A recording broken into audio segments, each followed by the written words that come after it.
Ce film a battu Interstellar au box-office US? Tu veux dire qu'il est encore plus mauvais?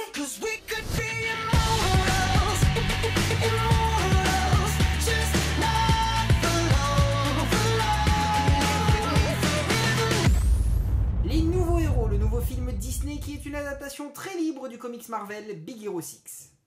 C'est l'histoire de Hiro, un génie de 14 ans habitant à San Francisco. Son frère est lui aussi un génie en robotique et a fabriqué Baymax. Bonjour, je suis Baymax. Tadashi m'a programmé pour soigner les malades et les blessés.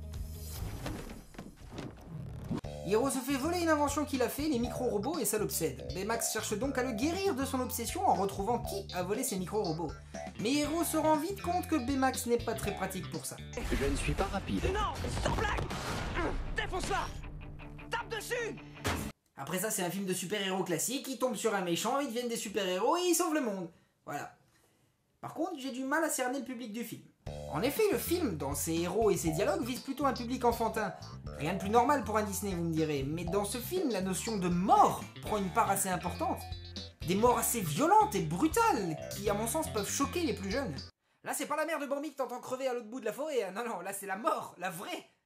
Le film est magnifique, mais là encore, il est un peu le cul entre deux chaises. Les décors et environnements sont bluffants de photoréalisme, mais les héros du film sont cartoonesques.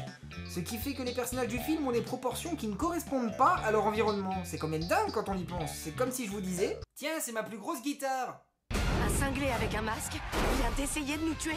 C'est pas génial. Ça fiche la trouille évidemment, mais c'est trop cool. Qui dit Marvel dit scène post-générique et celle de ce film présente un intérêt symbolique. Monsieur Disney, veuillez prendre note s'il vous plaît. Il est désormais interdit d'utiliser la musique de Rocky dans un montage dans un film, même à des fins humoristiques. Merci de votre compréhension. Le film est assez inégal et c'est dommage. On passe de l'hyper rythmé au lentissime, du rire à l'ennui, du cool à quelle heure il est. C'est étrange. Dans ce film, on apprend aussi que lorsqu'un robot est en panne, non, il s'arrête pas, il est juste bourré. Oui. Oh merde, je suis en panne de batterie. Je suis déchiré bâtard. MDR. La 3D est impeccable, mais ce n'est vraiment pas utile avant la bataille finale, ce qui provoque une sensation de gros gâchis. Pour résumer, il est bien ce film, mais on a l'impression que ça dure des plombes alors que ça dure qu'1h40, donc il y a vraiment un gros problème de rythme. Mais si cette vidéo vous a plu, n'hésitez pas à liker la page Facebook, vous abonner à la chaîne ou partager cette vidéo. Allez, pouka pouka pouk.